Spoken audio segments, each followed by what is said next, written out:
Good morning, good morning! Ito yung unang lugar kung saan kami bumili ng 10 trays na mga itlog. Ito yung suki namin na talaga nga namang maganda talaga yung mga itlog nila at wala akong mga reklamo na natanggap. Kaya yan. Hello!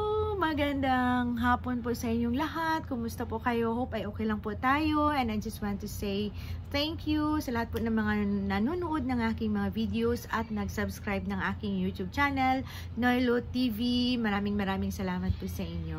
Today ay mag-a-update lang naman ako sa mga prices ng mga bilihin natin. May nagtaasan, may nagbabaan, yan ganyan, may nagstay naman. So, bali, i-update ko kayo sa 2 days na paghahakot natin kasi medyo marami na ang kulang, tapos nagkaroon ng time na maghakot tayo, mangungumpra tayo, and na-shock ako, my God, sa total po ng ating na pamili, no? Hindi ko akalain na aabot tayo ng ganon. So, mayroon naman akong pinamili the previous week. Kaso nga lang medyo pa konti-konti kung ano lang ang kulang sa tindahan, pero ngayon ay talagang binuo ko ng bilhin para po magiging free ako for the next weeks po kasi meron po tayong gagawin. So parang preparation na din. So nandito po ako ngayon sa likod nagpa-pricing. Ayan, ito kasi yung lugar ko pag nagpa-pricing po ako, at saka yun po yung mga bigas na napabili natin or nahakot natin kanina lang. So, ito din yung mukha ng aking ipa-pricing pa. Actually, kagabi pa ako nagpa-pricing. So, sawa ng Diyos, ipapakita ko mamaya na na-display na. So, marami tayong napuntahan din kahapon, plus kaninang umaga. So, maaga kami nakabalik dito sa bahay. So, yun. So ngayon ay mag-a-update lang po ako sa aking mga nahakot kahapon at ngayon.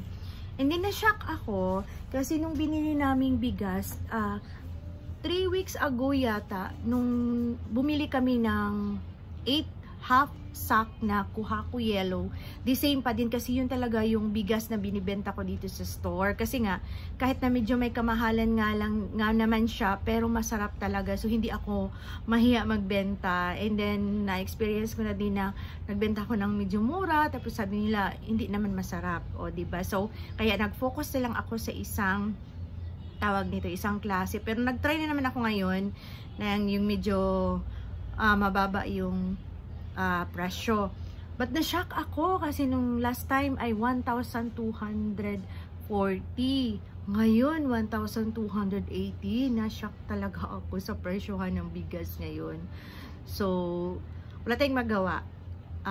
Basic needs kaya focus tayo doon sa mga basic needs kasi kahit na medyo mahal ng konti ay talagang bibili nga naman ang mga tao. So, hakot reveal na tayo. So, sa bigas kanina, ang nabayaran ko ay nasa 20,330.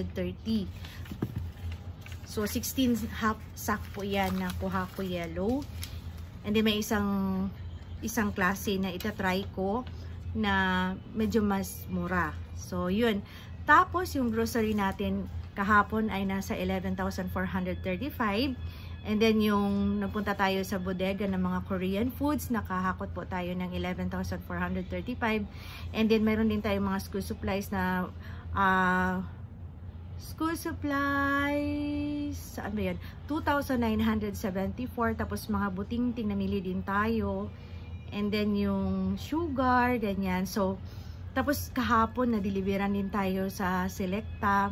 Kasi nakakuha na kami ng dealer ng Selecta na idagdag namin sa line namin kasi yung ice cream ko ay yung Joy Ice. So nagdagdag kami ng isang linya kasi marami naghahanap dito. So i-max out natin yung sales natin kaya kumuha tayo ng isa. Hindi naman kami naka-exclusive sa Joy Ice. Yun ang maganda pag hindi tayo naka-exclusive. Tapos naka-purchase tayo ng 6,200. So i-pursue ko na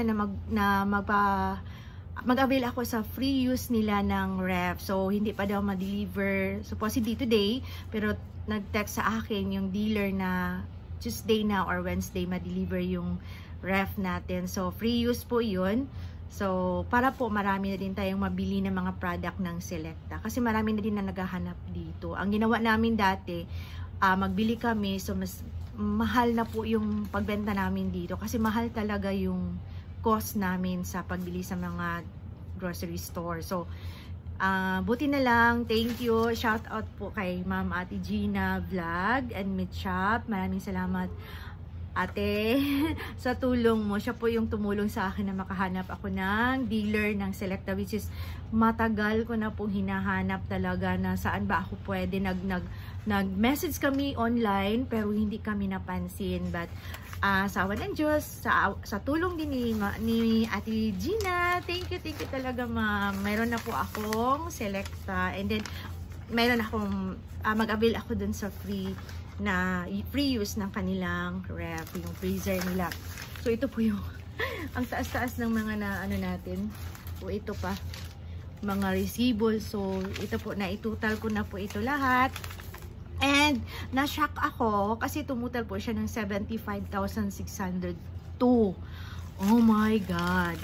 So mayroon pa akong kulang na hakot-hakutin, siguro by Monday kasi Sunday tomorrow. So maghakot pa tayo ng konti. Ang kulang ko na lang na area na hindi ko pa na hakot ay ang area po ng mga laruan ng mga bata. At the same time, yung kunting part ng grocery. So, yun po. At saka school supplies na din kasi mag-o-open na ang pasukan. So, magre-ready na din tayo ahead of time. Para naman, baka magmahalan, magtaasan ang presyo. So, ganun.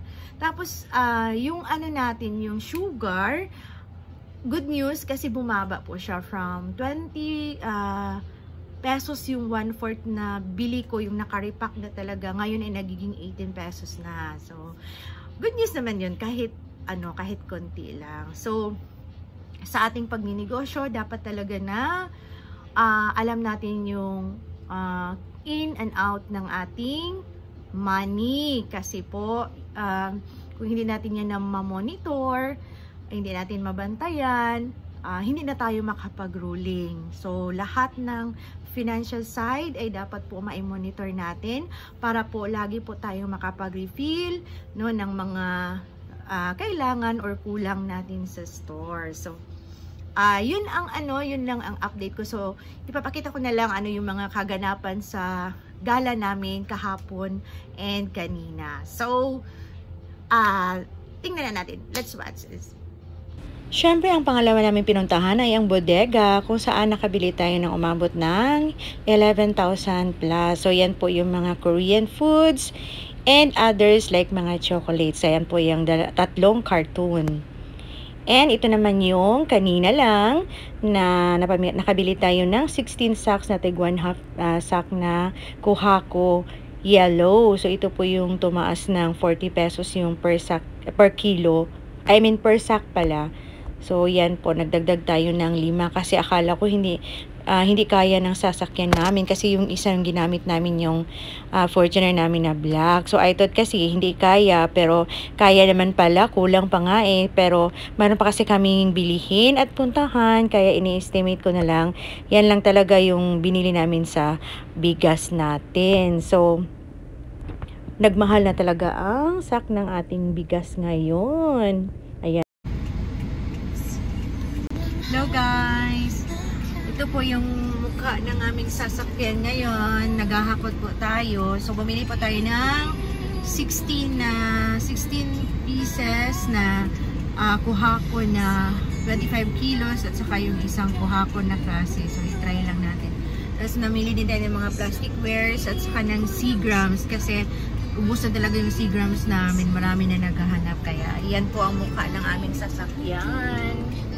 Ganyan po tayo mag-hakot, punong-puno kahapon din. So, bali 2 days natin naghahakot ngayon. So, ito yung nabili natin ng mga klase-klase na mga gamit. So, mayroon kasing mga bagong mukha.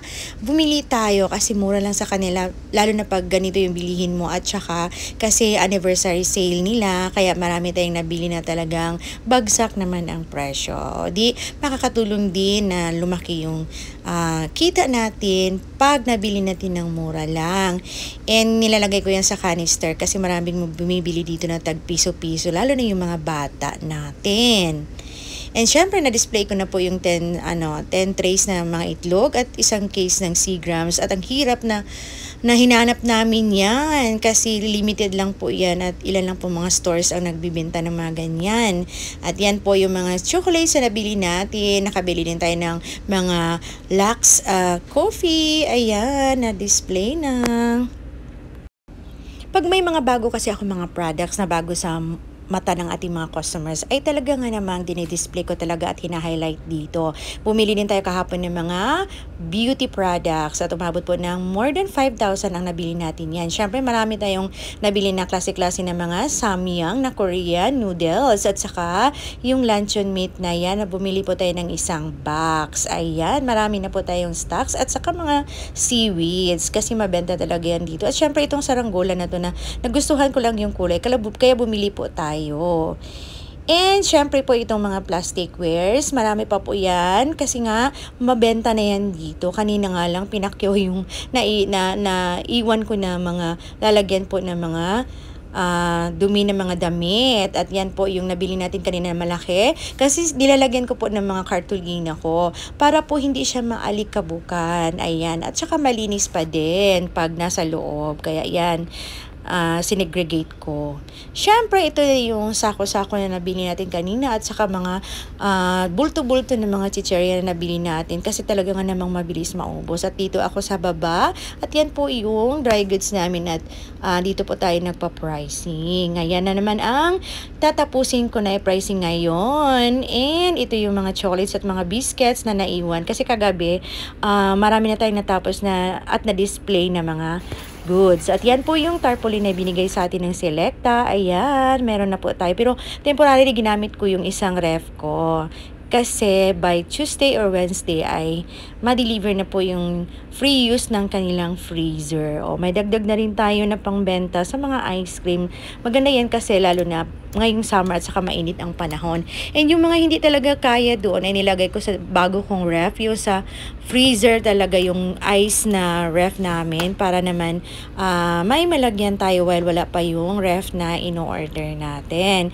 Ayan po yung mga ice na nagawa natin. Waiting po sa suki natin na bumili dito ng sako-sako ng mga ice. Ayan po ang ating update sa store. So, yun lang po ang aking update for this weekend. Happy weekend po sa lahat and God bless po sa lahat. Thank you for watching.